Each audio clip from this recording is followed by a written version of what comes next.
Hello મિત્રો, સ્વાગત છે તમારું અમારી ચેનલમાં। જય માતાજી બધાને। તો આજે આપણે બનાવવાના છીએ ગાજરનો હલવો। તો તેના માટે મેં જો સરસ એવા ગાજર સાફ કરી અને લઈ લીધા છે અને એને ખમણીમાં ખમણી લઈશું।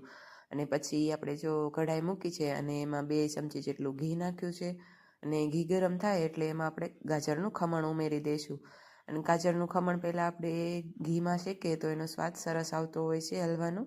અને જ્યાં સુધી એનો ગાજરના ખમણનો કલર બદલાઈ ન જાય ત્યાં સુધી આપણે એને શેકવાનું છે ઘીમાં સરસ પહેલાં શેકાઈ જાય તો સ્વાદ સરસ આવતો હોય છે। અને તમે જુઓ આપણો ગાજરના ખમણનો કલર પણ બદલાઈ ગયો છે। અને પછી હવે આપણે એમાં દૂધ ઉમેરવાનું છે। જેટલું આપણે ગાજરનું ખમણ લીધું હોય તેટલું જ આપણે સામે એમાં દૂધ ઉમેરવાનું છે સરસ એવું। અને દૂધમાં એક ઉભરો આવે પછી આપણે એમાં ઉપરથી ખાંડ ઉમેરીશું।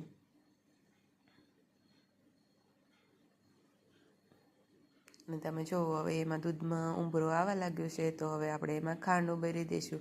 તમે તમારા સ્વાદ અનુસાર ખાંડ ઉમેરી શકો છો। જેટલું મોળું કે ગળું ખાતા હોય એટલી ખાંડ તમારે ઉમેરવી।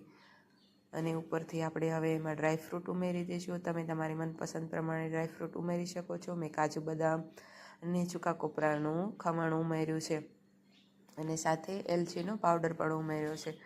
અને આમાં આપણે ડ્રાયફ્રૂટને અલગથી શેકવાની જરૂર નથી કેમ કે એમાં દૂધ છે એટલે દૂધમાં સાથે શેકાઈ જશે। અને તમે આમાં માવો ઉમેરવો હોય તો પણ માવો પણ ઉમેરી શકો છો।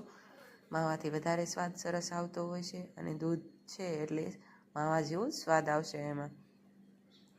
અને તમે જુઓ મિત્રો આપણું ગાજરનો હલવો બનીને તૈયાર છે। અને તેમાં જો ઘી છૂટું પણ પડવા લાગ્યું છે સરસ એવું।